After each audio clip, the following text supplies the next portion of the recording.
Hey everybody, it's Eric alongside Rod with a little bit of a grab bag show today. We'll do our traditional season recap of other Big Ten teams, discuss the search for the five in the portal as well. Of course, today's show is presented by Fanduel Sportsbook, your go-to source for betting on the sports you love to watch, whether it's baseball or football. Futures, you can get started right away. Head on over to the App Store today and download it. We don't talk much MSU football for obvious reasons, but right now, I think just because of FanDuel, it'd be interesting. Sort of the over-under right now for Michigan State's football squad is 3.5 wins.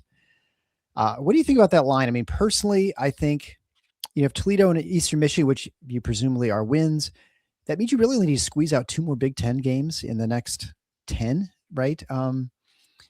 It's hard to know, I guess, what this team's going to look like with Fitzgerald. It's kind of a weird year. They're playing against 2 of their former quarterbacks in both Childs and Levitt. But there are a lot of kind of mediocre teams in the Big Ten, just like there were last year. I kind of think I'd like that sort of that over on. I like the over on that 3.5. I mean, what's your sort of general feel on that? I do too. I mean, I'm bullish on Pat Fitzgerald in a general sense. I don't know and wouldn't dream of committing to the idea of what the ultimate upside is. But what I like is that I tend to think he's going to get pretty close to the max out of what he's got to work with. Cause that's, and I know people talk about the last few years in Evanston, but even if you think that should have an impact on how you view him, and that's fine. I can, reasonable minds can differ focusing on that or focusing on the total run that he had there. But I think his time off and the circumstances have, from what I can see at least, certainly seem to have lit a fire under him. And I've got a feeling that we're going to see something in terms of effort and toughness that is much more familiar to Michigan State fans than what we've seen the last several years. And that alone, I gotta think, gets you more than 3 in the win column. It's a guess. Games. It's like everything else. It's like what we talk about primarily here in basketball. We're going to be we're going to be talking about rosters in this conference that are half overturned or more. Yeah, right. How do you know? Yeah, you can't know. I mean, I've seen people talking about USC. They've got 4 McDonald's All-Americans on the roster now. Here's a preview. I'm not going to be ranking them that high in preseason in Big Ten. Okay.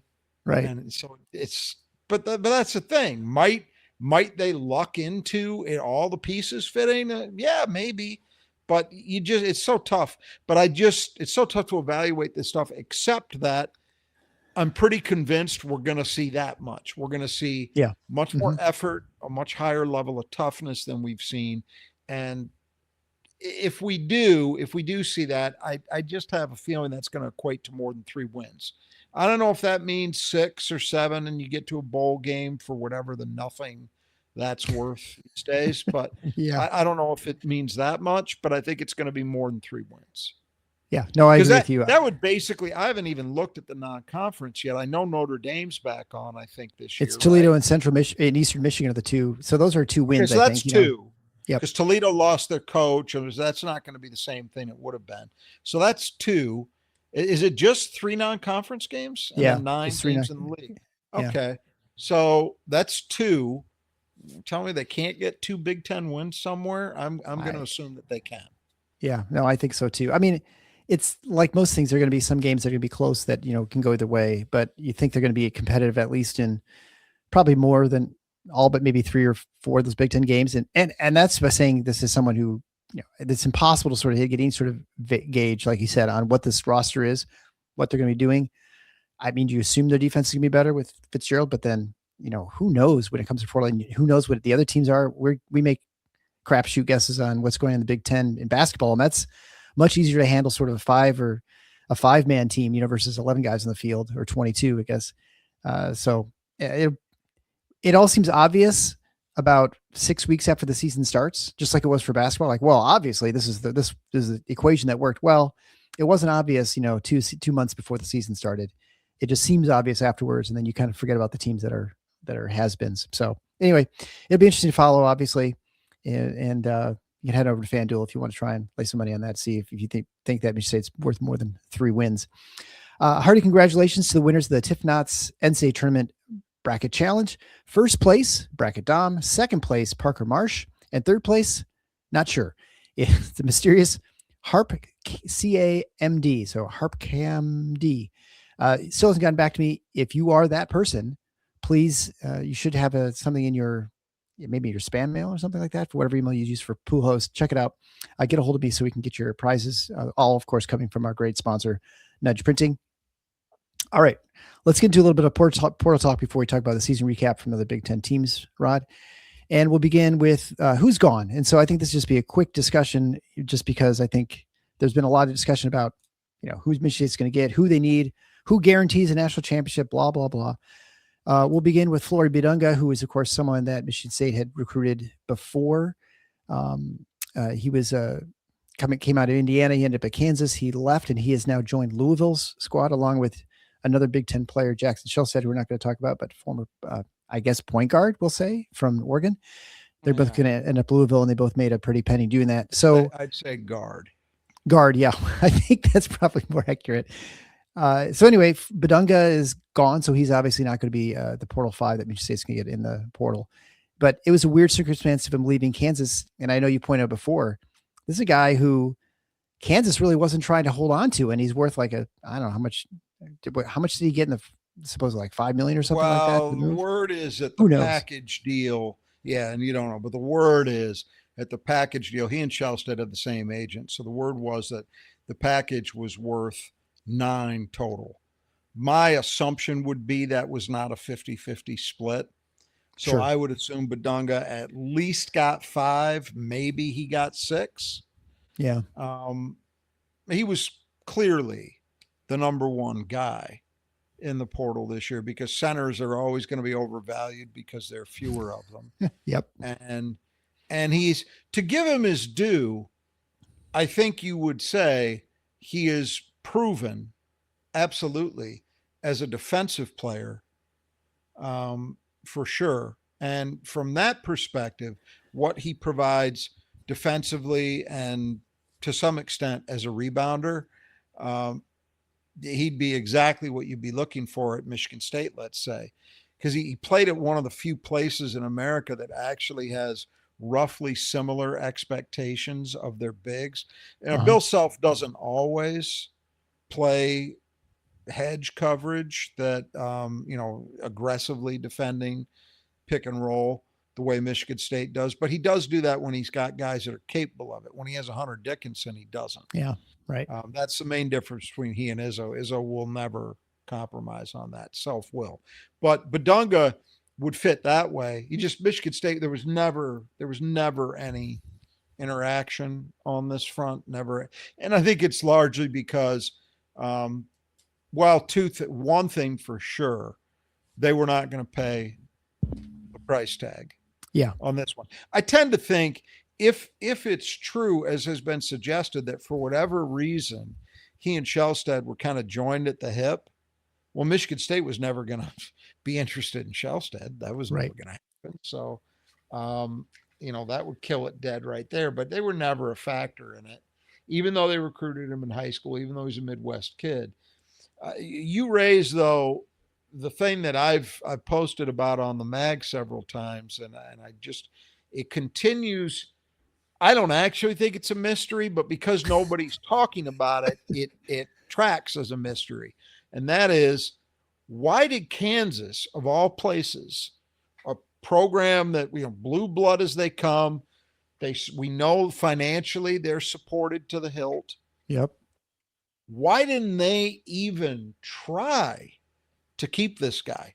I mean, like with Alabama and Sherrell, we'll talk about them in a bit.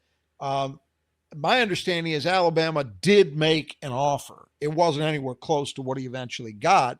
And I think it was probably kind of pro forma. They knew it wasn't going to be, but at least they made an offer. I haven't heard anything about Kansas even doing that.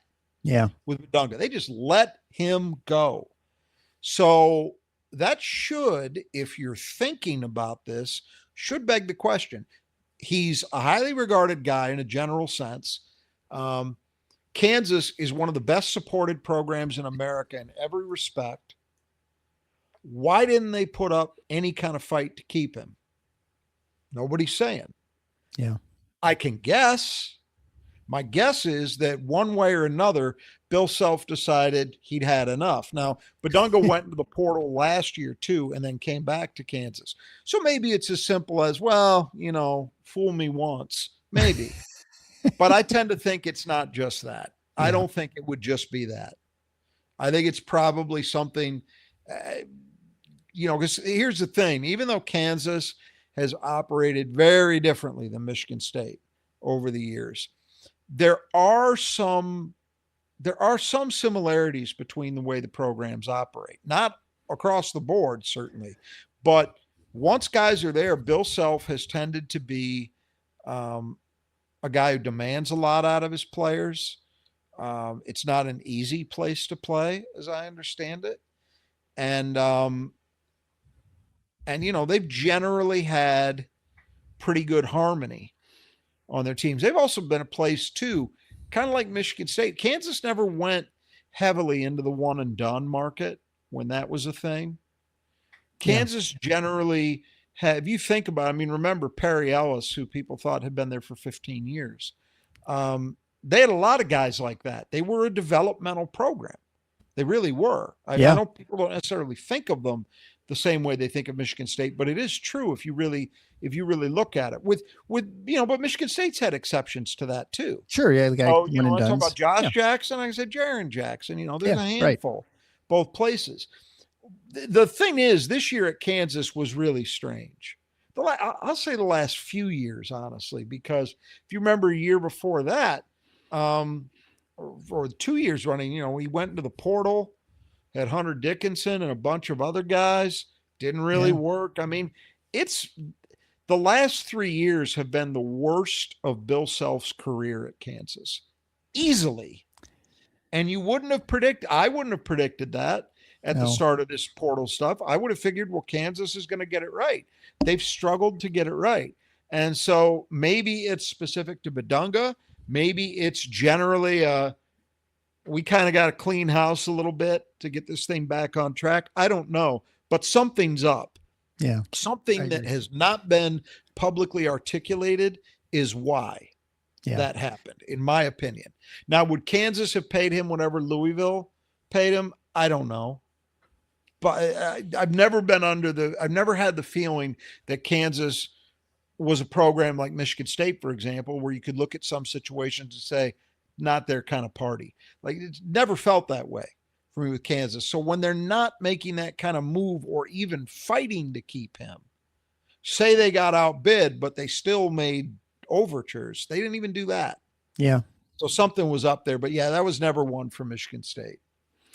Yeah, it's just two things in that. One is Kansas feels a little bit like Ohio State with Thad Matta, where just the health is sort of declining, and you just have kind of, I don't know. You might be right, and that's a general sort of loss of the program, or just kind of like an inability to sort of do what he'd been doing in the past. And I don't. Well, again, I have no you look at this insight. Darren Peterson fiasco that went on all year, and I understand the kids got apparently some very strange health condition, but the whole thing was weird. The old Bill Self, the Bill Self that we've come to know, I think at a certain point would have said, all right, you're not healthy enough to play. We're moving on without you. And that would have been it. But he didn't do that. So you might be right. His health situation seems in flux, and that might be causing all kinds of chaos over there. But regardless, Bidunga was not an option for Michigan State. The other thing is and it was interesting, you pointed this out, that the same agent for Shellstead and Bidunga, and they both went as a package deal to Louisville. And this kind of reminds me of the situation in Michigan, just in the sense that you have an agent who was getting paid off by Michigan, allegedly paid off by Michigan in order to make sure that Johnson didn't end up anywhere else, and he ended up at Michigan getting a good deal. Fact. Anyway, go ahead. Well, right. But what is weird about this is you have agents doing things that I think are, very strange, I think. Like if you were to have any sort of, like if you had a real estate agent who would be paid off by an owner in order to make sure they bring someone just to buy your house, and they're getting paid by both sides. I mean, I guess that sort of happens in real estate, but not. It's like an open sort of process. You list Well, something, and if you had an attorney who's representing both sides, like it in sort of negotiations, that's a problem. It's just a weird sort of conflict of interest. And I understand the players can choose not to use these agents, but maybe at some point these agents get washed out of the market because they're just doing things that are here's I the don't know, deal. unscrupulous. I'm not sure. Here's the deal. On the surface, I agree with you. It definitely now this situation is distinct from the one with Michigan, Right? Because I have not heard, and it doesn't mean it hadn't happened, but I have not heard that Louisville tampered and paid the agent to deliver them no matter what. I haven't heard any of that. That one definitely on the surface, the Morris Johnson thing. Yeah. Right. Sure. Yeah. It looks terrible. But I've said this a few times in discussions about this. The deal with Morris Johnson, I can't quite get to definitively what we would call in the legal profession a breach of fiduciary duty, which means it's what you were getting at. In financial transactions where someone is representing you, it can come up in other contexts too, but in that one, in this case, you owe your client a duty to make sure that they are not taking a hit financially, right? Yeah, especially based on self-interest, on your own self-interest as the agent, the representative, whatever it is. So I don't know that I believe that was necessarily the case. I'll just raise a theoretical example. The agent, as I understand it, in the Morris Johnson thing, got $500,000 to deliver him, 250 to get him into the portal and keep him on ice, and then another 250 after he successfully delivered him to Michigan. It's possible. I would honestly think probable, given how well disseminated that information was as to what happened, that Morris Johnson may very well have known about it and okayed it. Right. Because reportedly, and again, we have no proof of this, but from what I have heard, he got 2.5 mil. Last year's market for him, that was probably pretty close to market value. I mean, it'd be hard to make the case that, he should have gotten another $1 million. Like, I think that number was probably pretty on point. So he didn't necessarily suffer. And it's also possible that for all we know, we're not privy to those transactions. Maybe the agent didn't even commission his 2.5 right million. Exactly. He just got a finder's fee later or So something. we don't know. Right. We don't know. Right. Yeah. And that's, the opaque nature of this whole situation prevents you from really knowing. In the Bidunga Shellstead case, yeah, it's possible that the agent did those guys wrong. Yeah, only go places where there's a package deal or something like that. Yeah, maybe, but we don't know. No, you're right. Just don't know. I will tell you this: if the reported number of 9 mil for the two of them is correct, I have a hard time thinking that either one of them got screwed in terms of getting the market value. That's probably true. So, that's the thing. I could say a lot of negative things about how all this goes on. I'm not quite ready to go to, and the poor kids are getting screwed. I tend to assume, and this is, I saw somebody, I can't remember who it was, some national media guy make this comment on Twitter a couple of weeks ago, which is absolutely correct. And it's something I often say about attorneys. Many, many people like to act as if their attorney or their agent is forcing them into decisions. No. That person works for you, and ultimately you are responsible for the decisions that get made. Right. The agent or the attorney cannot make a decision on your behalf unless you gave them that power. And then in that case, you gave it to them. So you made the decision ultimately yourself anyway. Right. Yeah. So it's something that bugs me with regard to my profession, because I see it far more frequently than should happen. People use that as an excuse. They use that when they don't want to own their decisions. They don't want to take responsibility. Right. Say, oh, I wanted to do the deal with you, but my lawyer said not to. No, your lawyer gave you advice and you decided to act on it. Right. You did. Yeah. Same thing here. I'm not ready to shed any tears for kids. No, in I'm these not certainly do situations. that either. Yeah, but it's just But somebody and I made think the comment that said, a lot of people out here talking about agents forcing these decisions, oh yeah. and they're forgetting that ultimately the agent it might have said a lot of players and families forgetting that the agent works for them. And I do think there are times where somebody might get intimidated into that. Yeah. But sorry, in my book, that doesn't let you off the hook for being responsible. It's you we're talking about as a player. That's just or like a your real kid. Yeah, the realtor saying, "Oh, the market's so hot right now. If you don't go with this house now, you may not get one." Right? I mean, same sort of situation. That's just advice, and you can choose it. If you trust them or not. Well, let's move on here. Who else is gone? Aiden Sherrell was definitely a name that's talked about quite a bit. He's a center from Alabama. He ended up at Indiana, as did Samet Yigutlugu. I can't pronounce his name. The Turkish player. He also ended up at Indiana. So Indiana's changed course from last year's roster. They're definitely going for for more size for sure. Well, I'll give Darren DeVries that. He learned a lesson.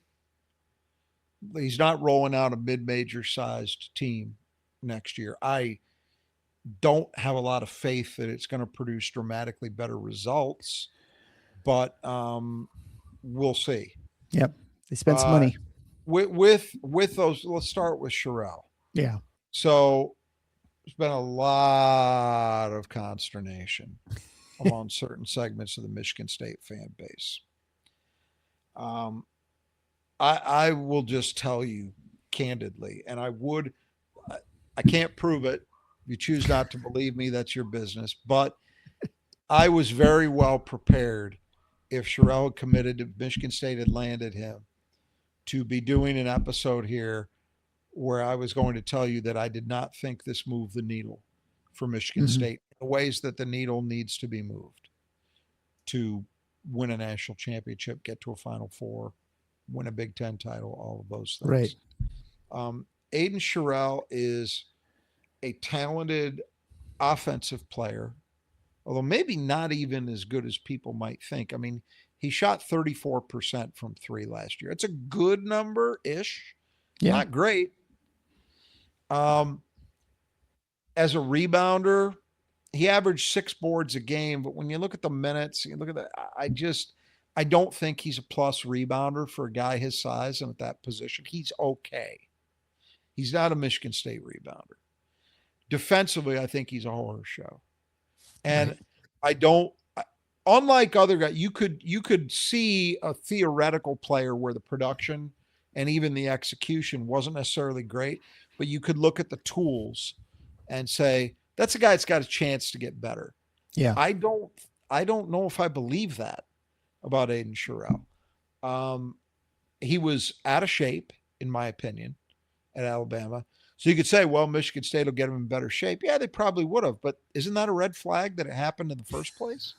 Right.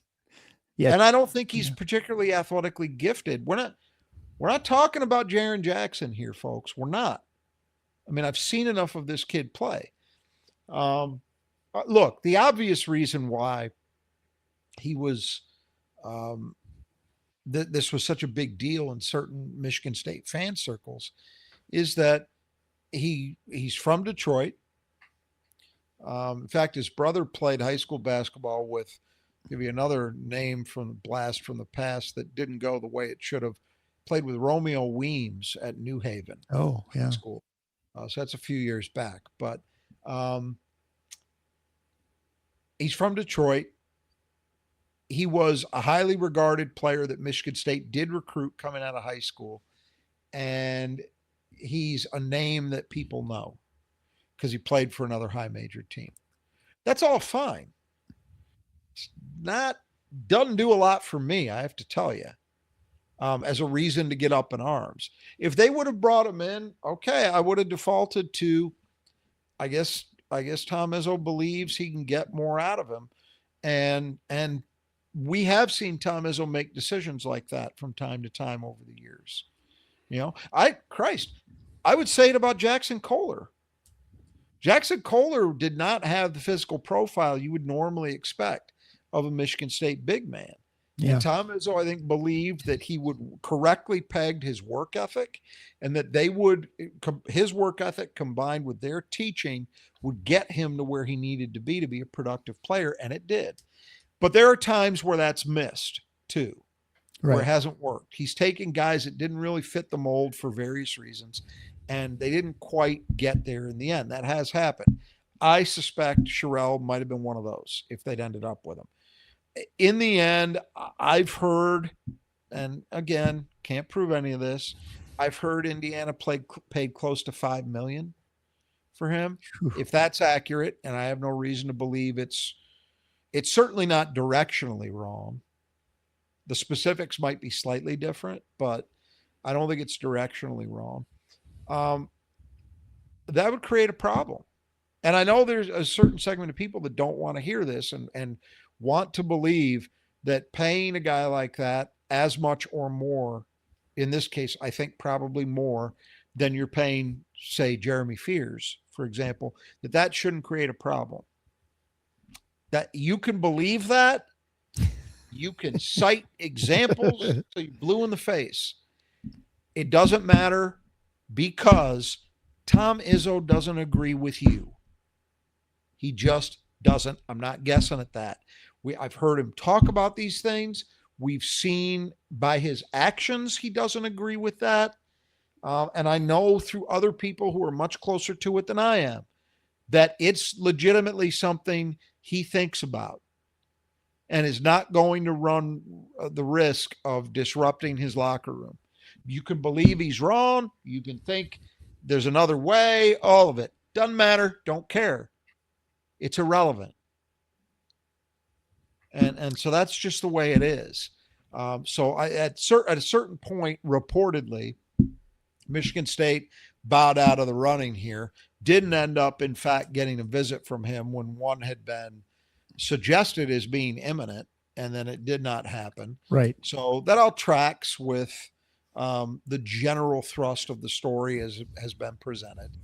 I will say this. Early on, I heard that one of the reasons, and by the way, the story goes, Aiden Sherrell and his, I love this term, people, reached out to Michigan State before he actually went into the portal.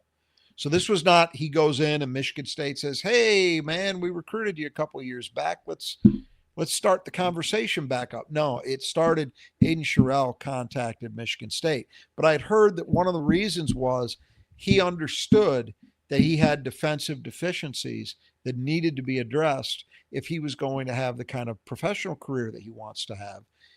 And when I heard that, I thought, okay, I'm still not convinced this guy's going to get there, but that's at least a mature, kind of akin to the decision that Xavier Booker made to go to UCLA, exactly. where you'd look at it and you say, okay, there was an easier decision that was out there to be made, and he didn't take the easy road. So credit to him for that, you know. In the end, I mean, you'd know better. You're a Drake quasi fan, right? Yeah. How did DeVries' teams do defensively there? They were okay, but I don't think they graded out great. Yeah. I think it's highly unlikely that Aiden Sherrell is going to have the defensive demands made of him at Indiana. I think that's accurate. At Michigan State. Yeah. Now, I also think, and this is something I talked about with some people who are closer to things, as I said, than I am. I really wondered and was actually worried about what happens if they land him, Michigan State, that is. And he gets his check, whatever that would have been, and it clears. Yep. And then he's got to be coached by Tom Izzo. Mm-hmm. And, you know, for guys who have been here, like, I don't worry about what getting $3 million or $4 million or whatever it's going to be with Jeremy Fears. I don't lose one bit of sleep in terms of what that's going to do to him. because Right. he has proven he's a Michigan State guy Yes. and he wants to be part of this, right? So I don't worry about that changing anything with him. With a guy coming from the outside, and now he's getting the typical Izzo treatment. You can't guard my mother. How's that going to go? I don't know enough about Aiden Sherrell to feel comfortable assessing that.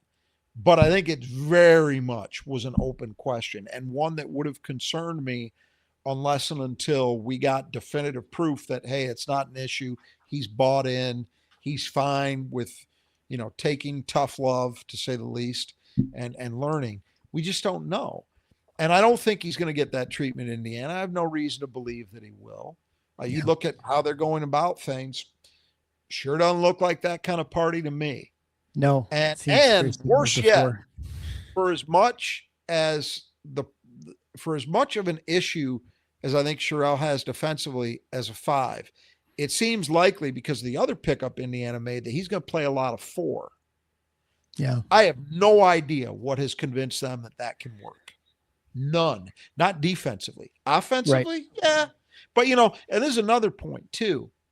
I had this conversation with Jack Ebling, and he said, I think if you had a jump shot contest today between Aiden Sherrell and Jesse McCullough wins. Right. I wouldn't dispute that. I think that's probably true. And jump shooting is the best thing that Aiden Sherrell does. It's truthfully. I mean, that's the truth. So what are we talking about here? The one kind of situation that I thought could have made sense fit-wise for Aiden Sherrell would have been if he went somewhere as a 5 that was going to play a lot of drop coverage, because then you might have been able to hedge the defensive issues he's got, not have to overwork him or expect miracles to happen. Maybe that could have worked, but the way Indiana went about this, I'm not sure that's what they're doing. And the idea of Aiden Sherrell chasing around 4s on the 3-point arc, I don't love that if I'm an Indiana fan, but they're going to find out. So let's just put it this way. As compared to the reactions of some Michigan State fans that I've seen out there, I was not heartbroken in the least. I thought it had more downside than upside, to be honest. And that doesn't mean that there are necessarily great options available elsewhere. It's also important to note that I may have shared this on our last episode, I don't recall, but I've heard from a couple of people actually who know this stuff that Tom Izzo hates the list, the possible options. Yeah. And what I mean by that is that I've always heard this about him in recruiting in general, that a lot of times he has to get talked into recruiting kids out of high school by his assistants because he has that Judd Heathcote in him. Yeah, he's the bad. Just goes negative and zero in on what a guy can't do as opposed to what they can. He's even admitted it himself. Sure. From time to time, he maybe goes overboard. But I think that instinct is likely exacerbated when you're talking about the portal, because at least with a high school kid, he's usually got a couple of years. Yeah, you've had some relationship. You kind of have a feel for what they are as a person. Yeah, you're just seeing the skills and just the basketball floor. Yeah, couple of weeks if you're lucky. Right. So I can believe, and I've heard stuff. I'm not going to share the particulars, but I've heard quotes that he's had about guys in the portal this year. Some things he said that were critical that I thought were absolutely hilarious, and I had no difficulty believing that they were said exactly the way it was suggested to me, because it sounded just like something he would say. But just suffice it to say, he's not real thrilled with anything he's seen out there, and it's obvious. What the expectation is at Michigan State for a 5-man is high level in terms of what the defensive demands are. Because that's where it all starts. And also, you better rebound. But you got to be able to defend out on the floor. They're not going to hide you. They're not going to camp you under the rim and say, just block shots. That's not it. And guys who are ready to go and play that way right out of the box, very rare.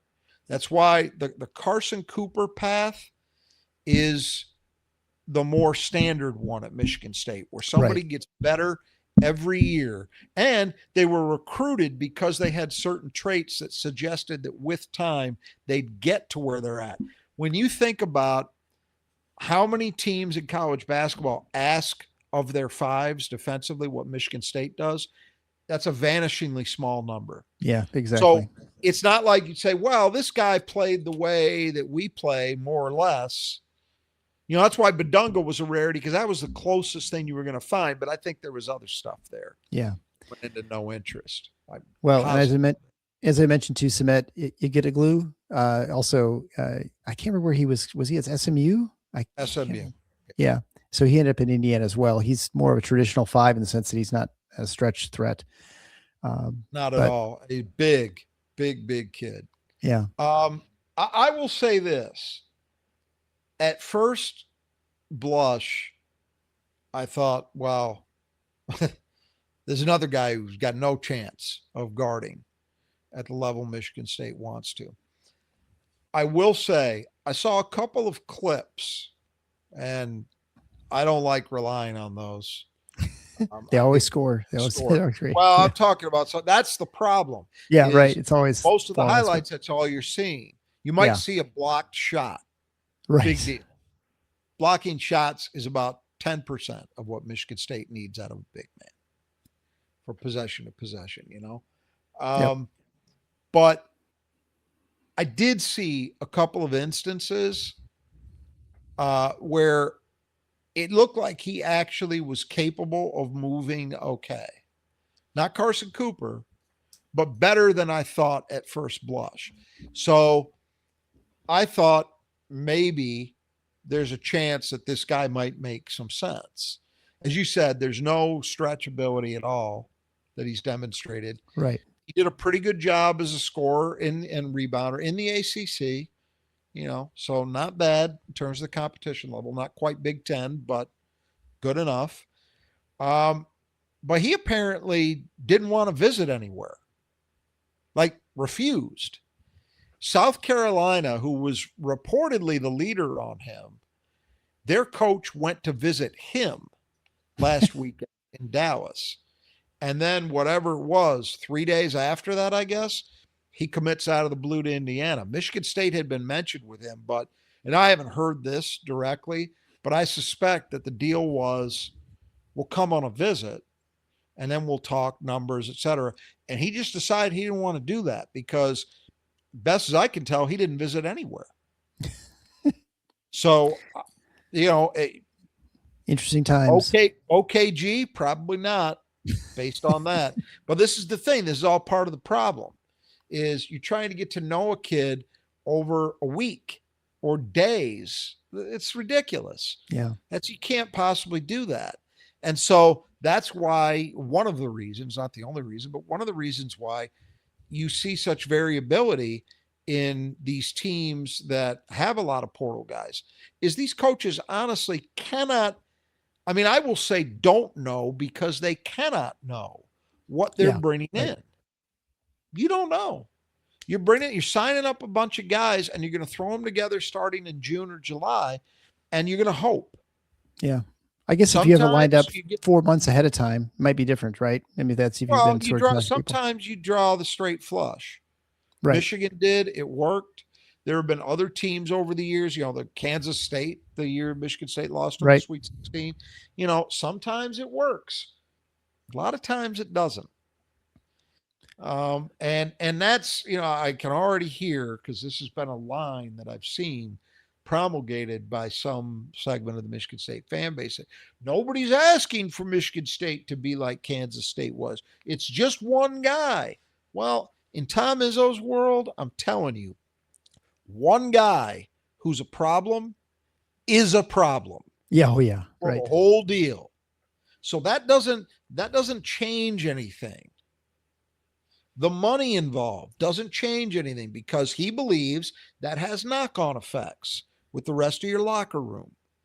If you pay a massive amount for a guy who's not, just not, and was brought in.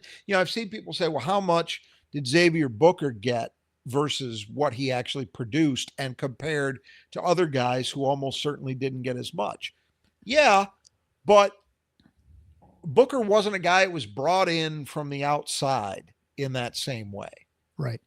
He was a Michigan State guy, and it lands differently. And again, you can choose to dismiss that. You can choose to not believe me. You can choose to think that's wrong. And that's fine. Because what I say doesn't matter, and what anybody else says doesn't matter. Tom Izzo, if he believes it, that matters. And I think we've got pretty good evidence now he believes it. All right, before we talk about who's available out there right now, one thing that you should definitely believe is that you need well-functioning gutters. If you have not been convinced over the last couple of days with the monsoon that has hit the state, all the massive flooding and everything, I don't know what to tell you. But if you have any question about your gutters, whether it's your downspouts, whether it's the gutter runs, maybe your business, whether it's your home, if it leaks, not adequate, not enough, maybe you need more gutters someplace. Like I had to have one over my front door. It's totally changed my life. I no longer have to stain my door every year.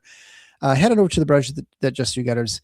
Whether you're on the east or the west side of the state, you get 10% off simply by mentioning Final Four when you contact them. They're out right now and they'll come take care of whatever the issue is. They're very responsive. You can find a way to get a hold of them at our support page, of course, at tffinots.com/support. So when you go to, and this might be somewhat quick, we'll begin with, as far as Portal 5 is available, Mustafa Team, I think is that how you pronounce his name? Tam. He's at Cincinnati Bearcat, and he's heading somewhere else, apparently with one of his coaches. Yeah, there was a list that was put out by Jeff Goodman, and I think 24/7's recruiting guy popped off with it as well. It was a long list. It was about 8 programs, 10 programs. Michigan State was one of them. Not real in any meaningful way. It's too bad because I think he's another guy that, in terms of his athletic ability and the defensive orientation, might be someone who'd have a shot to play defense. He wouldn't be a Carson Cooper, but to play defense at a level that would be satisfactory. But yeah, the word is that he's got a handler that needs a gig. And so weird. That's not going to happen at Michigan State. Yeah, right. And that's what I mean. The Goodmans of the world, they get those lists from agents. Yeah, so right. He got it from his agent. And that's fine, but it doesn't necessarily bear any resemblance to reality. Right. And, we've seen that in high school recruiting over the years. That guys have Michigan State on their list who they're not really recruiting because it's a big program and it lends credibility to the whole thing. And in this case, you can also try to leverage that for money. I think it's kind of tough to do that here because I think most other coaches are savvy enough to realize, well, this is not a Michigan State party. Right. And yeah. It's not. So no, that's not going to happen. Then at Mount St. Mary's is Luke McElden. I haven't heard a whole lot of discussion about him. I don't think that's real. That got a lot of traction because he happened to be on Michigan State's campus and he played in what's now become their famous appearance at IM West, where some of the guys on the team, Cohen Carr, some other guys showed up at IM West and played students. He was there, but he reportedly has a girlfriend at Michigan State, so that's why he was there. That's not real. I think he was visiting Northwestern, I saw, but I don't have any reason to think that's real. Then, of course, Michigan State faced Noah Federson. He was the center for North Dakota State, so they played them in the first round of the NCAA tournament. But that sounded like it. People speculated early, but it sounds like that's really not certainly Michigan State knows him well. I had heard that they kicked the tires on that one and just decided. And the other kid from North Dakota State, Anderson, was another one that supposedly they'd kicked the tires on. He ended up signing for Butler, reportedly for $1 million. Wow. Which in this market is not a crazy number, but not for a guy that it's very questionable as to if he's actually any better than what you've already got. And finally, the once talked about is Frank Kepnang. It's the one I saw, Kepnang from Washington. He was obviously Michigan State faced him this year. I think he did a little bit of stuff against Michigan State. I don't He remember. did. He scored I some think baskets around pretty the good rim. game. He had a flurry. Yeah. He would be interesting. There's a couple things here. One is he's gotten an eligibility waiver issue. So it's not even certain that he's going to be able to play college basketball next year. Now, if the 5-5, I think even if the 5-5 thing gets happen, he's still going to need to petition because I think this would be year 6. Yeah, or 7, I think even. I think it's the 7th. I think he has a redshirt year. But he's had, so you might say, well, how does somebody play that long? Injuries. Yeah. He has been chronically injured. He missed the vast majority of 2 years ago. This season, I think he played in 20 games, which means he played in about 2/3 of their games, not the whole season. When healthy, he would actually maybe make some sense because he's a huge person, but he actually moves pretty well, again, when healthy. And I think he might have a shot at playing defensively somewhere within the general area code of what Michigan State would find acceptable. But he's such an injury risk. I don't know how you would bring him in and think that had a great likelihood of addressing your issues, because there's no way you could feel confident in his health. Yeah. Not for a whole season. So I'm dubious on that one. If you could guarantee me he'd be healthy, I'd be more enthusiastic about it, but I don't see it. Yeah. All right. Then one that's a little bit more probable is Anton Bonke. He's from Charlotte. He was originally had played his freshman year in Providence. He's averaged 10.6 points a game. He shot 58, 34, 65 last year, averaged 8.3 rebounds a game, 3 of those offensive, had a 1 to 1.6 assist turnover ratio, or turnovers per game, I should say. So a little less than 1 to 1 assist turnover ratio. 0.2 steals a game, 1.5 blocks a game. So he's a guy who definitely can move.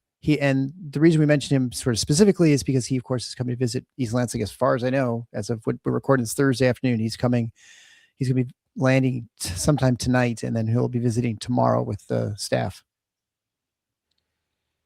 Yeah, interesting. I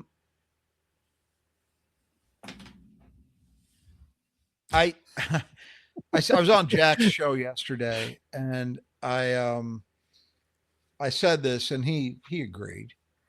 There's not one of these guys that don't have serious flaws. Right. There's just you're not going to hear me beating the drum saying Bonke is absolutely 100% the solution to everything Michigan State needs.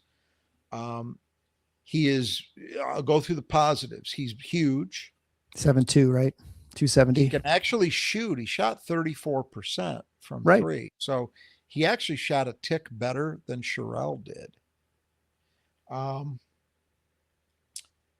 he rebounds well. Those are the positives. The negatives are on the defensive end. I don't know that I'm convinced that the movement is there where you need to be. Now, we've been surprised by that, Yeah, Sapala really surprises. Yeah, right. Absolutely. And if you're looking for a guy to be that, as opposed to here's our 25-minute a night center, then it gets a lot more forgiving, right? Yeah. In terms of the analysis. And maybe that is, in fact, the way they're looking at it. I would say, given the programs that he just visited Kansas yesterday, he's visiting Michigan State tomorrow on Friday. But, Kansas is in there. Reportedly, Gonzaga and Arkansas are involved, although I haven't seen any committed visit dates for those schools yet. But he's in high demand, which tells you something about the market. It also tells you something about guys that are, really good established defensive coaches besides Tom Izzo, Bill Self, John Calipari. Right. Yeah. If they're interested, then it also suggests that, well, maybe it's not quite as dire as people think. Maybe. Yeah. But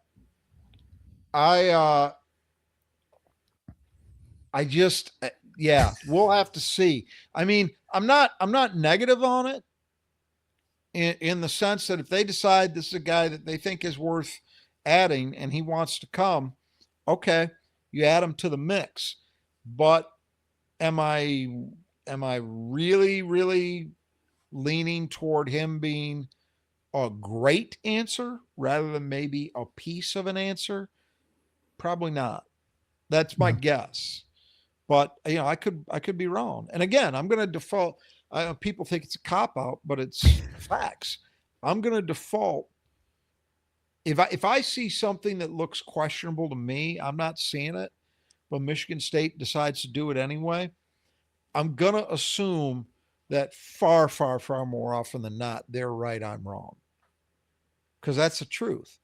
Doesn't mean I would be wrong in this situation, but that's what I'm going to default to is they may know something I don't. They may see something that suggests to them, hey, we can get more out of this guy. My concern is you got a short runway for Yeah. that. Right. That was the same thing with Sherrell. Like my view on Sherrell would have been different if you were looking at it as a 2-year project, because he's got 2 years of eligibility left, where you would say, well, by year 2, are there decent odds that they could get him to be functional? Yeah, I'd go along with that. But that's not what everybody's Yeah. screaming They about need this someone stuff now talks this about. year. Yeah. Right. Right. That's where the question is. And the question would be there for Bonke too, or most likely anybody else they're going to add. Right. All right. And so, of course, this brings us to Who Cleans the Glass Best, brought to you by the Squeegee Squad of Grand Rapids. You know who cleaned the glass really well last year? Carson Cooper. You can contact the Squeegee Squad. They can take care of your windows, whether it's your home or business, high rise, whatever it might be, state capital. They can come take care of it. They'll do fantastic work. And of course, they will get out even right now and take care of that. They'll also power wash your home, whatever you need done. The Squeegee Squad of Grand Rapids can do that. You get 15% off simply by mentioning Final Four. Just with your estimate. You can find ways to contact Troy and his team if you're within a long ways of Grand Rapids, anywhere on the west side of the state, at the Final Fours on the schedule.com/support. And so, of course, looking at Carson Cooper, there is, at least after the season, there is, I would say, almost zero chance that he was coming back. And then there's some developments have happened. One certainly has been the fact that someone asked him, and he seems like it gave the impression in an interview that he had sort of discussed it with the staff, because the NCAA, of course, is considering a change in the eligibility rules where you could play, where you have basically 5 years after you're 20, after 19 or something like that, or 18 years old, something like that. So you play 5 years, essentially. The redshirt year, or the, if you didn't have to use a redshirt, you still could play you could get 5 years if you stayed healthy the whole time. So anyway, Carson Cooper, of course, averaged 11 points a game, 58, 40, 79 shooting last year, 7 rebounds, almost 2 of those offensive, 1.4 assists a game to 1.4 turnovers a game, half a steal a game, and a block a game. And of course, from a defensive standpoint, probably the best defensive center in the Big Ten, plays the way Michigan State wants their center to play. And the real question, honestly, I think the question for Carson, because if it's a financial decision, it'd probably make more sense just sticking around Michigan State, just because I don't know what the 2-way deals are if he plays G League or something like that, but it's probably equivalent or probably not quite as good as it would be in college. And he'd have an opportunity to work on his game, which is all you're doing in the G League as well. And the question really comes down to, if there's a 5-year rule, when that would be implemented. And then also, would it be retroactive? Would you be grandfathered? So if you'd already played 4 years, would that 5-year window still apply to you if you're a senior, which of course could change the fates of a number of players, like people even in Connecticut's team, UConn, Caravan could come back, and Terrace Reed, all these players. So I guess, what is your thought on the rule change? Is that going to happen? And if all this stuff happens and fell into place, I mean, we both assume that Michigan State's not the one who's going to initiate this, like have lawsuits and stuff, which again, hard to imagine that would get resolved in time for the season.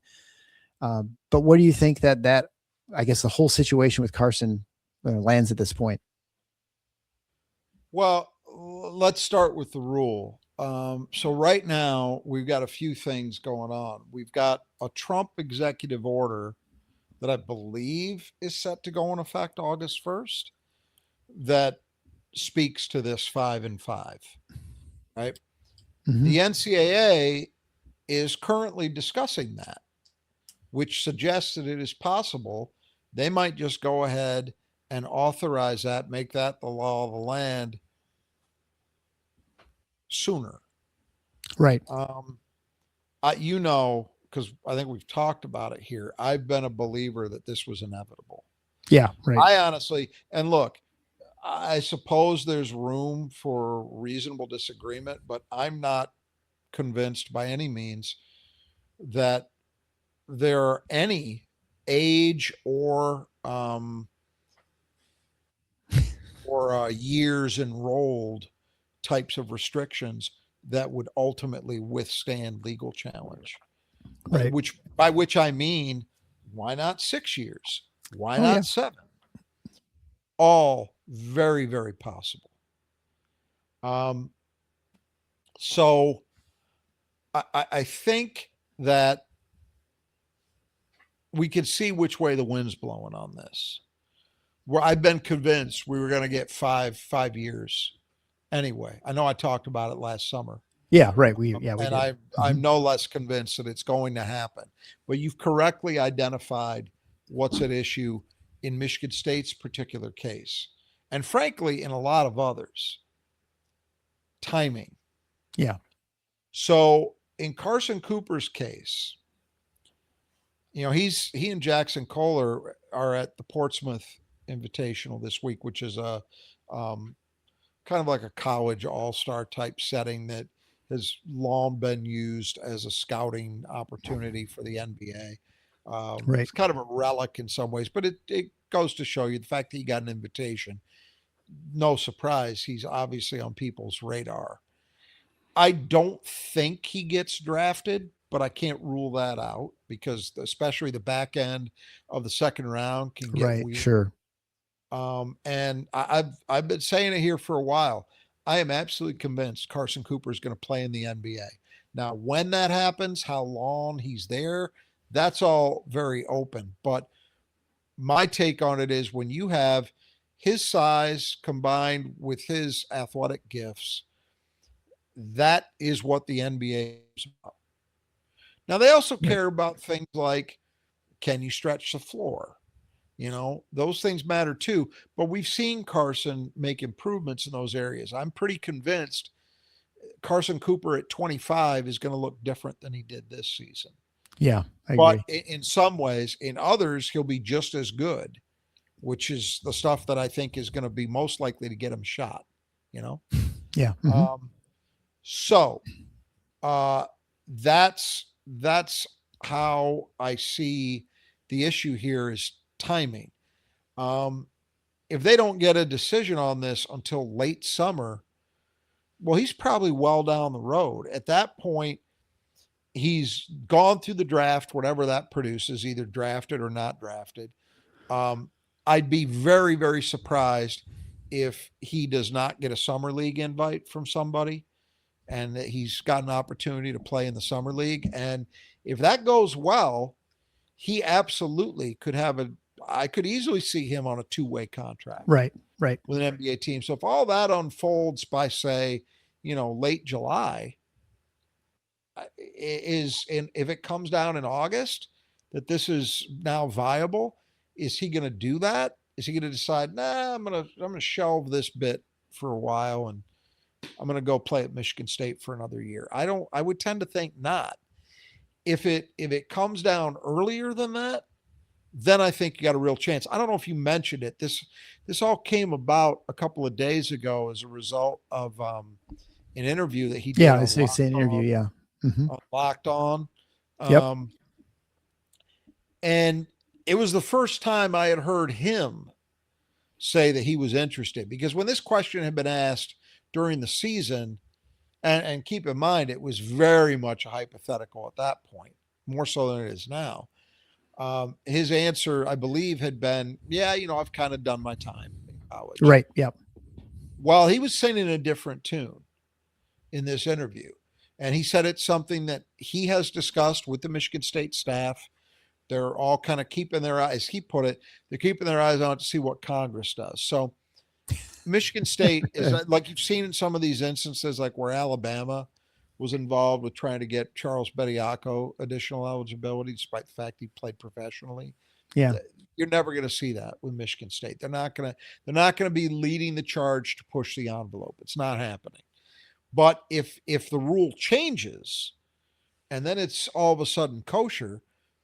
I think, and the other element to this, which we do have to recognize, has not been decided or articulated definitively by anybody, is do the guys who were seniors this past season get grandfathered into that? There is a question. On3 had an article about that today. I tended to agree with their ultimate conclusion, which is they will grandfather this past year's seniors into that if it comes down this summer. And the reason I'm confident in saying that, apart from whatever the merits are of legal claims that would almost certainly be made on that front if they tried to deny it, it's just there's too much money at stake. It's not just that they might lose a case, it's that they're going to be faced immediately with just a deluge of them. NCAA can't. There's just no way they want a part of that. Yeah. So I believe the by far the most likely outcome would be they would grandfather those guys in, that it wouldn't start with next year's senior class. Yeah. And they have some precedent with COVID too in the extra year of eligibility there. Yeah. You could sort of lean on as well. Yeah. So I think it comes down to timing. I really do. I think that I honestly, I think you were too on the fence about whether financially it would be better or worse for him to come back to Michigan State. I think it's unquestionable, given his situation, that he would make significantly more at Michigan State. I don't have any doubt in my mind about that. Because we're not talking about a lottery pick versus coming back. Exactly. Yeah. Where maybe you got a discussion to have. We're not talking about that. The G League salaries, two-way deals, those things are not touching. They're good, but they're not touching what Carson Cooper would get. If Carson Cooper was on the open market this year, not that he's going to get that from Michigan State, but if he was in the portal, how much do you think he'd be getting relative to some of the numbers we're hearing tossed around? I'm going to say, I'm just ballparking it, what he'd be worth to somebody, $4 million. Yeah, I don't think that's an exaggeration. No, I mean, he does everything, right? I mean, let's put it this way. If you believe the specific number I heard for Sherrell was 4.7 mil. I don't know if that's exactly right, but I'm going to guess it's close. Okay. Would anybody listening to this trade Carson Cooper for Aiden Sherrell? Anybody? Only if you're Not crazy. a chance. Not a chance. So that says something, right? So he'd be making a lot of money, even the Michigan State discount, whatever that is. He'd be making a lot of money. Yeah, which I think is probably, to be honest, is probably part of the reason why that, plus this rumbling that something might actually happen soon on this front, is maybe responsible for his seeming shift of attitude on this. To where exactly before, when it was just strictly theoretical, it's easy to say, no, I've done my time. I'm ready to move into the real world. Well, now that it's all of a sudden possible, seemingly, you have to think about it a little bit more. All of these discussions we've been having would be completely eliminated by Carson Cooper's return to Michigan State. Oh, 100%. Yeah. Now, I've seen some people suggest, and this is an interesting thought experiment at least, well, that's fine. Michigan State gets Carson Cooper back. That solves their problem. And we expect that in other areas, they'll be better. I think they'll be more offensively diverse, be a lot more ball handling help. I think they'll be as good or better a shooting team. I mean, there's a lot of things that I think we'll see. There will be improvements from last year. And let's not forget, Carson's probably better next year than he was this year. Yeah. Right? Mm-hmm. But the other end of that is, okay, well, if Michigan State gets Carson Cooper back, they're not the only team that's going to get guys back. Right. That's true. And you can't know definitively what that does. I mean, I had this conversation with Jack the other night, and he said, okay, who's the guy that you would think would have the most to gain by coming back? And I didn't even hesitate. He's talking about financially. Braden Smith. Yeah, I was going to say, yep. Because Braden Smith does not even, in my opinion at least, I could be wrong about this, but I don't even think he's got the NBA horizons that Carson Cooper has. No. I think it's going to be very tough. I think it's going to be very tough for him. Maybe I'm wrong, but I don't think he's got a great path to NBA time. Whereas if he's coming back to play another year of college, good God, what could he demand? 5 Yeah. mil? I Yeah. mean, supposedly last year it was a blank check. That was the offer he had on the table. By Right. So, what's that going to do? And again, timing is a factor, not just for Michigan State, it's a factor for everybody. Because the other end of this is you're right now trying to assemble a roster. So can you even add a guy in August or multiple guys if you want to, who are now suddenly eligible and available? Right. Don't know. Yeah. Who's left? Yeah, for Don't sure. know. A lot of questions. Well, speaking of a lot of, so we'll see, but I'm extremely cautiously optimistic that maybe something can happen there, but we'll see. And people could fairly ask the question, well, let's say they get a commitment from Bonke and then in June, this thing gets resolved and Carson's eligible to come back. What do they do? I don't know. I think they'd bring Carson Cooper back. I don't think there's any question he would. Yep. And I think probably do? Does guys re-enter the portal, right? I mean, that's what how's Ethan Taylor going to feel about being the fourth string center? I mean, yeah. It's tough. Well, speaking of tough, we'll begin with our Big Ten season review as we kind of shift gears here. Start with the 18th team in the Big Ten, the Penn State Nittany Lions. They had a tough year. They were 12-20 overall, 3-17 in the Big Ten. And although I think we both probably think they weren't the worst team from a talent standpoint, they definitely, they were last. They only had 3 wins, and largely freshmen. And Mike Rhodes was this his second year or third year? I think it's his third year now, right? It was his second year. Oh, maybe third year. Third year, yeah. Because he had Ace Baldwin for 2 years. Yeah. Right. They definitely felt like they took a step back. I mean, they've been struggling, and I don't know. I mean, we'll obviously have to see. We're not going to get in too much into, what the roster is going to be like yesterday next year, because there's no way for us to know at this point. But it was a disappointing year for the Nittany Lions, and I don't know. I mean, the school doesn't care about basketball, so I guess they don't care. But it's hard to imagine. There aren't many positives with it coming in. I mean, obviously, he finished last.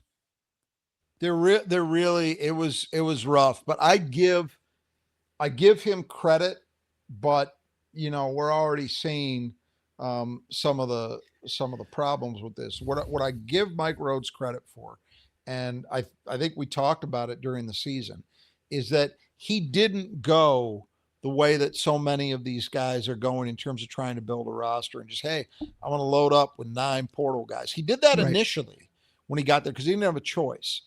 But it looked to me this year, he was trying to build a program. He had a ton of freshmen. It went, predictably the way you would expect that it would go with freshmen. They were number 139 overall in KenPom, just to add to the record stuff that you mentioned. Yeah.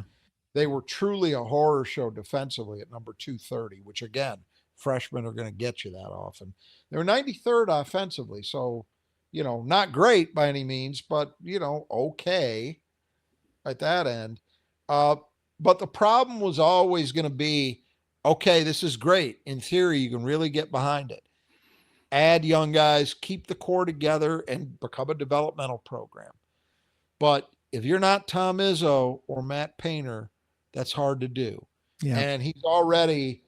I haven't even tracked everybody. I know Caden Mingo, who was by far their most impressive player, is a freshman point guard, arguably the best recruit of the modern era Penn State's ever gotten. And you could see why, the way he played at times. He's in the portal, and their veteran, Freddie DeLeon, I believe, is also in the portal, and he had 1 more year of eligibility. I'm not sure about the rest of their team. I honestly haven't tracked it. I don't think it matters.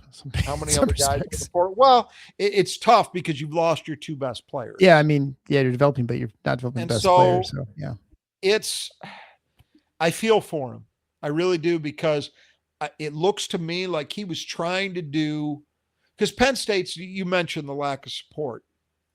Penn State is never going to be, even these programs that occasionally draw the inside straight with their portal activity, the odds of Penn State doing that are massively worse because they don't have the money to go out and land, truly or potentially impactful players. So they're in a position where they got to work the margins in that game, and it's tough to win that way if you're bringing in 6, 7, 8 guys every year like that.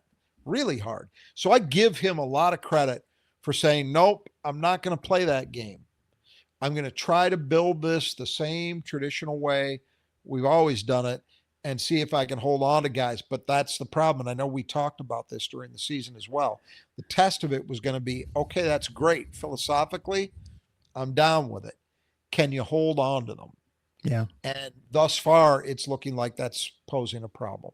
Yeah. Well, I guess the two things referring back to early in the show, Mike Rhodes knew what he's getting into. I mean, anyone goes to Penn State knows what you're getting into. And two, it is somewhat ironic that Penn State is a program that is so focused on football, and yet they barely made a bowl game last year, right? I mean, it's like that's where all the resource money's going to, and I don't know, they get value there. Well, I don't know. Indiana basketball, right? I mean, that just because you care about the sport and you fund it well is not in and of itself a guarantee that it works. It's more than that. You're right. I mean, Mike Rhodes obviously knew that it was going to be a challenging job. He's a Pennsylvania guy. I have to believe that was part of the reason he took it. Right. But, these guys, the thing is, guys that are head coaches, and I don't mean this in the least bit pejoratively, they have egos.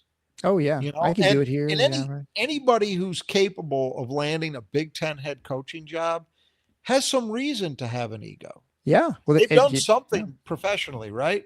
That puts them in that realm.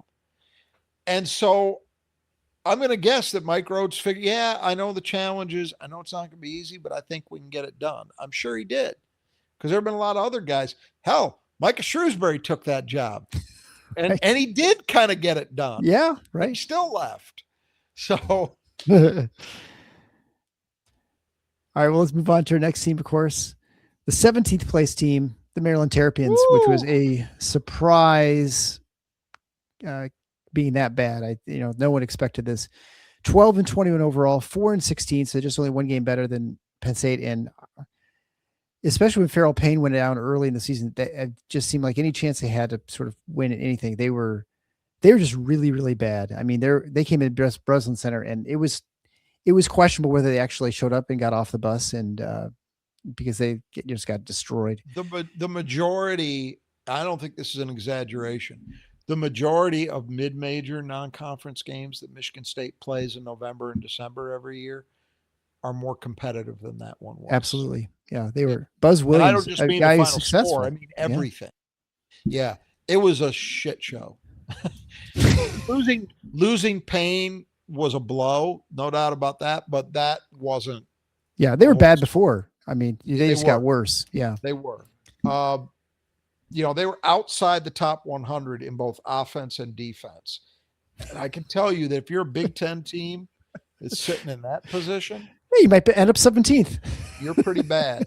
I mean, just look at this: the shooting and the defense against opponent shooting. 3-point shooting on offense, 299. 3-point defense, 309. 2-point offense, 290. 2-point defense, 300. I don't need to see anything else than those four numbers and be able to tell you that's a bad basketball team that lost a lot of games. I was shocked because I didn't have them anywhere near this bad. Buzz Williams may not be an elite coach, but he's a pretty good one if you look at his accomplishments. He's won a lot of games. He's been to a lot of NCAA tournaments, and he's done it for better or for worse at a lot of places. He was in the Big East with Marquette. He was in the ACC with Virginia Tech. He was in the SEC with Texas A&M, and now he's in the Big Ten with Maryland. So he's hit all four of the major conferences. Yeah. I'm sorry, he hasn't been in the Big 12. He's missed the Big 12 Yet. to date. Yeah. To date. I was surprised. I was more than anything, I was surprised at the way they played. Yeah, they just were kind of soft and his teams have always had kind of a physical edge to them. They might not, in fact, rarely are they, great shooting teams. They don't dazzle you with the offense they run, but they're usually high energy, high effort, high toughness teams. And there was none of that on display at Maryland. So Maryland is back in the portal. They've added some guys. I don't doubt they'll be improved next year. Hard not to. What does that mean? Right. I did notice today they lost. Here's a name from the recent past. Darius Adams has gone back to the portal. I guess he wasn't in it last year. He was just released from a high school letter of intent commitment and opted to go to Maryland. If you remember, this time last year, there was a lot of talk in certain Michigan State quarters about Darius Adams. Yeah. And when it came down to him versus Divine Ugachukwu, who many Michigan State fans thought was the lesser by far of those two players, other than health, Divine Ugachukwu in a TKO. And that one, which did not surprise me. I had heard enough about where Darius Adams' stock had gone his last year of high school. And he averaged like 11 points a game, but it's because Maryland needed somebody to play minutes. His efficiency was awful. And he was not good defensively. I mean, nothing was good. So, it'll be interesting to see what happens. And, the biggest thing I think that's a problem for Buzz Williams is that enthusiasm for the Maryland program seems to be at the lowest point I've ever seen. Yeah. And I've been watching a long time. This is a traditional basketball school. For me, it goes all the way back to Lefty Drizel in the 70s. And then, you had Gary Williams. I guess there was a Bob Wade period, if I remember correctly, that wasn't good. But then Gary Williams got it on track, won a national championship, had very good teams. Mark Turgeon, obviously, had some good teams, but just wasn't hitting the mark that the fan base wanted. And then, Kevin Willard had a quick 2-year in and out cameo, which was not half bad, but ended weirdly and bizarrely and any other adjective you want to use. And so now we're down to this. And the year being as bad as it was in his debut season, I think was, this is an obvious statement, but I'm going to make it anyway. It was the worst possible thing that could have happened to Buzz Williams because now he's got no goodwill after last year. None, zero. And he doesn't have good players he's playing with him anymore too, right? I mean, that's one of the things you have an advantage of if you're transferring from another big school. You're bringing some good players with you. Didn't help. How long does he get to get that thing right? I don't know. Yeah. Now, again, the portal it's a new year every year, but they got a long way to go with that roster. Well, he still has a Big 12 to go. So, he's got that sights. Moving on to, as surprising as Maryland was, I think this was maybe even more surprising. Maryland are the Oregon Ducks, 16th in the Big 10, 12-20 overall, 5-15 in the Big 10. It was this, if there could have been a bigger collection, I suppose, of disasters and sort of bad timing for injuries and for, shooting slumps, and probably it couldn't be worse than Oregon. We speculated whether this was the end of Dana Altman. Clearly, that's not the case. This will be a year with no coaching changes in the Big Ten, which is, consider there 18 teams is kind of impressive. Very surprising. Because Dana's getting up there in age, and so you could imagine this may be a good time to take an exit. But they lose Jackson Shelstead, Nate Biddle. They just, I don't know. Nothing could go right, and their portal additions were not helpful. The guy from China, and I don't know. It definitely strikes me too, which is looking at, I know when it comes to student enrollment, Oregon's struggling a little bit from overall to students. And you wonder what the support going on with Oregon.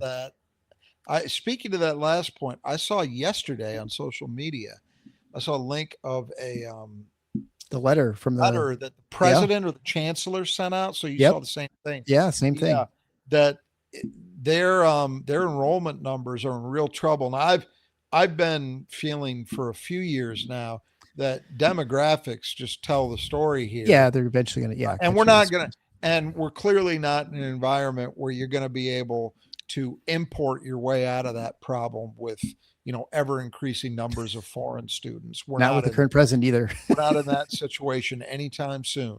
Yeah. So I felt like, for example, in Michigan, I think everybody below the Michigan State and Michigan level has reason to worry. That doesn't mean they'll all close, but they've all got reason to worry. And I actually think that the directional schools, which are much larger, Central, Eastern, Western, have more to worry about than even the smaller schools do. Maybe. Potentially. Yeah. Private schools, maybe more. Who knows? Yeah. The losses in enrollment seem as a percentage to be much worse. And yes. And I think when you look at the budgets, the operating costs at places like that, because of their size, what they were built for, and now what they've got, I think the problem's even worse. If you've got an enrollment of 3,000 and now you're down to 2,000, it's maybe not as bad as going from, 30 down to 20, 25 18 or something. 11. Yeah. Right. Yeah. Yeah. Right. It's not as bad.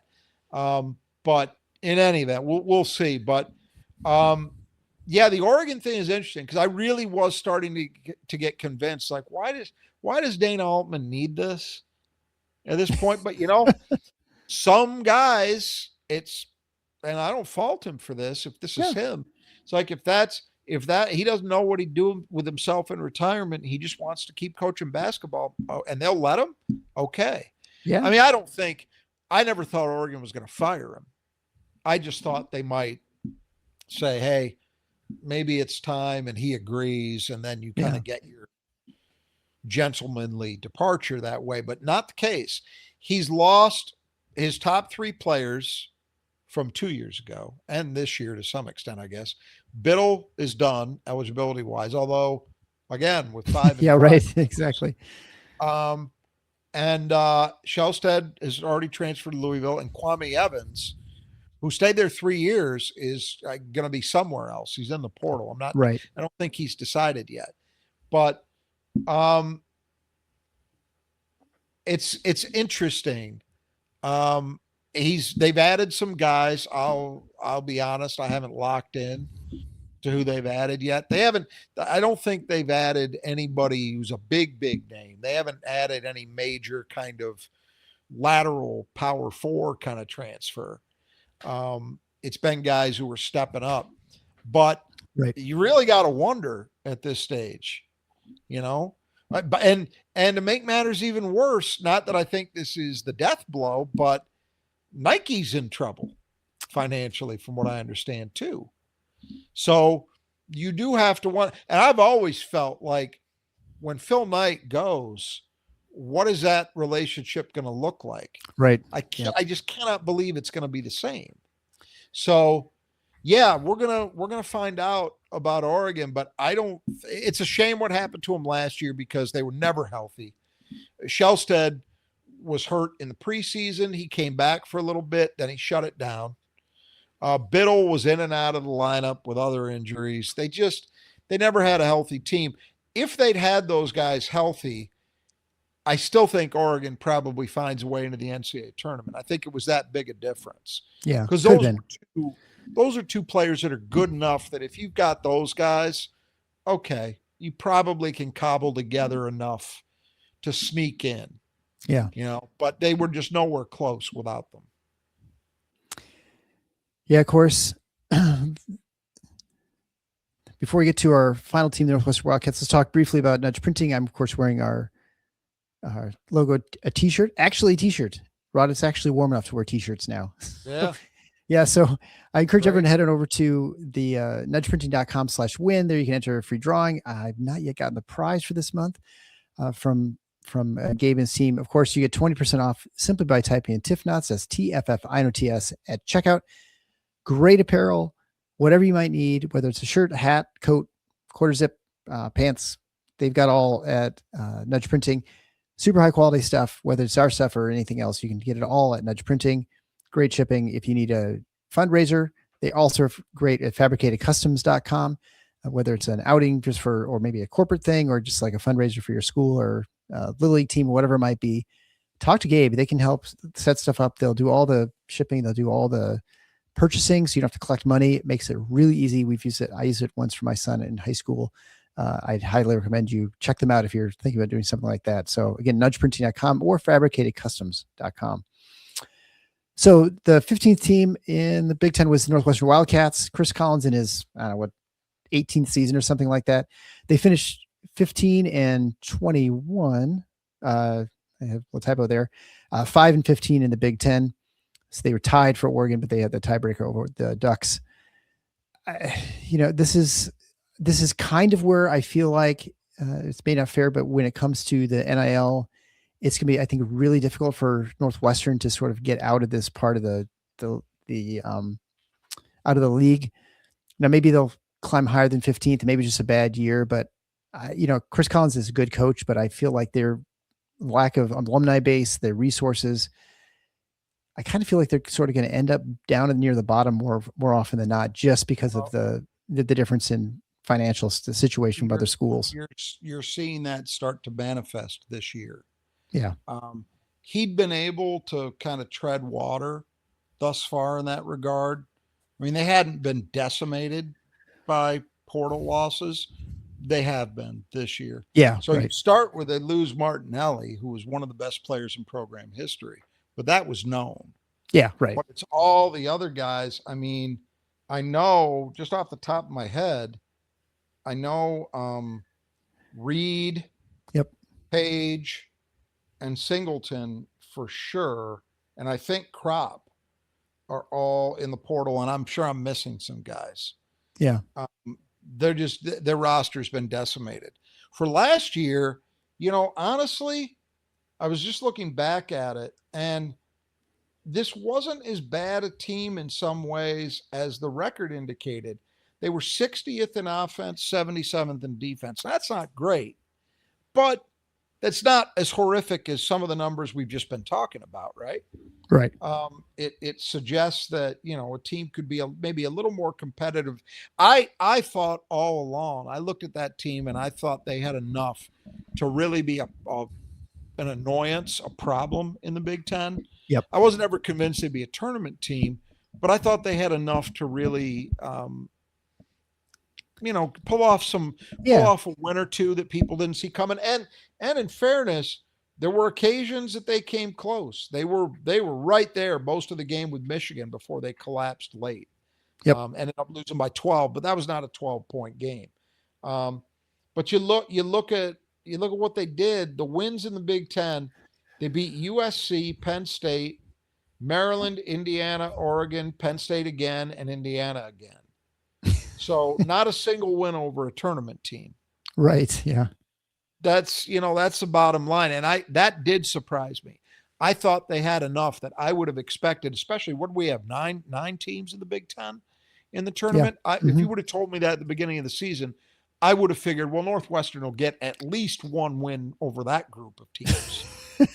And it didn't happen. Yeah. So disappointing year. But again, I think you're absolutely right. The future looks even bleaker than that. I mean, I don't know what they're going to do, because here's the thing about Northwestern. The other element to this is, as opposed to every other school in the league, I would think that the portal stuff is a little more complicated there as well, not just because of money, but because standards. Of academics. Yeah, right. That they're actually, like they've added guys in the portal, so that's happened. So it's not like they can't do it, but I would think it's a little more challenging there. And then where the rubber really hits the road is, as you said, though, it's resources. So, yeah, you're going to have to wonder. Chris Collins is a good coach, but the deck is seemingly stacked against. I mean, these schools we've just mentioned, Maryland and Oregon can get themselves out of this probably. Yeah. in terms of resources, to some extent. Penn State, Northwestern, it does increasingly have the look of a vicious cycle Yeah. that's going to go on with them. I And I agree. feel badly. I especially feel badly for Northwestern because I respect Chris Collins. I think he's a very good basketball coach. I think he's done as good a job as anybody. Well, clearly he's done a better job than anybody in Northwestern history has done. So it's unfortunate that now we're entering this period where there's just nothing he can do. Because if we were living in the old world where it was still about high school recruiting, development of a roster, et cetera, I would suspect that he would have them sitting in a pretty good spot. Yep. Because I think he's proven to be a pretty shrewd identifier of talent. Because the best players he's had were not guys that he's had a handful of top 100-ish guys. Those have not been his best players. Right. It's His best Martinelli players have and been Brooke Barnhizer, Barnhizer. Yeah. McIntosh way back, Yep. his first tournament team. None of these guys were the top 100 recruits. So I think in the old system, I think Chris Collins absolutely could have. I'm not saying they'd be a perennial tournament team, but we saw what he could do. He could develop very, very competitive teams, and every once in a while, a tournament level team. This environment, boy, Yeah. it's such a shame. I mean, you lose guys like the Singleton kid, highly regarded freshman, one of the better recruits he's had there. And he wasn't perfect, but he certainly showed potential. You get 1 year out of him, he's off to Iowa State. Yeah. That's just, I feel badly for him. Yep. Well, we'll have a couple other kind of sad sack teams and schools in the Big Ten. And I mean, you can look at this in football as well. It'll be interesting to see how things shake out as far as conferences and, the environment, what it'll look like 5 years from now. There may be some things that just seem like inevitabilities, and sometimes things you think are endless, like Indiana's always gonna be terrible football, can change. So I guess that's true. There's always reason to be here's optimistic. the hope. The only real ray of light in any of this, in my opinion, is that eventually we come to our senses and there are rules. Yeah. Rules that are enforceable and can withstand, that will not be challenged legally.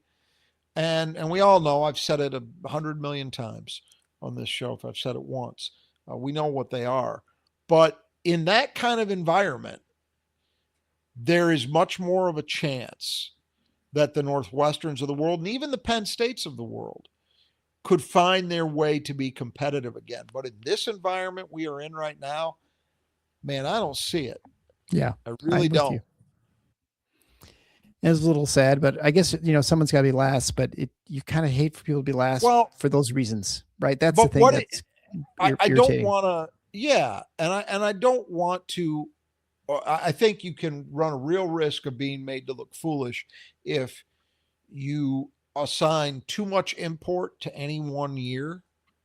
But if you looked at this year in the Big Ten, the bottom of the league versus the top, we used to have years, of course, where, say, Northwestern, who was a perennial basement dweller for a long time, yeah, they would be a long, long way from the top of the league in terms of quality. But every team we've just discussed was light years from the top end. And I don't mean just Michigan. I mean Michigan State, Illinois, Purdue, on and on. Nebraska. Wisconsin. Light years from those teams. I don't know that I can ever remember, and of course we're dealing with a larger conference now, so you got to factor that in, but I don't know that I can ever remember this many just abjectly bad basketball teams. Yeah. And again, we're saying this now, is Penn State likely to be better from a talent perspective next year than they were this year? I don't know that they will be. Northwestern for sure won't be. So these teams that weren't even close to begin with are probably going to be even further away. Yeah. That's a problem That's not good. That's not good for anybody, and it's one of the reasons why I do think that eventually the powers that be are going to realize if we're going to save this, we've got to do something. We've got to be, when you look at how professional sports operates, they're smart enough to realize that the way you succeed is every franchise has legitimate, or should, if they're operating properly, have legitimate reason to think they can win. If not this year, then maybe 2 years from now. But they can see a path. And, most of these leagues now, basketball and the NHL, half the teams in the league make the playoffs every year. So you're selling hope. We're getting to a point where if you were a basketball fan at Northwestern, what remote reason do you have to have any hope? Not of winning the league, just of making the tournament or being interesting enough to play competitive basketball. What legitimate reason for that hope do you have? Yeah, that's NCAA tournament extension, right? It's not good. Right. Let's get more garbage teams. 128 teams. Not good for business. I'm telling you. Yeah. At some point, that reality is going to hit. And either it's going to go one of two ways. Either they're going to do things that allow more programs to be competitive, or they're going to just decide, well, we're moving toward a super league and it's the 25 biggest programs in America compete with each other and that's it.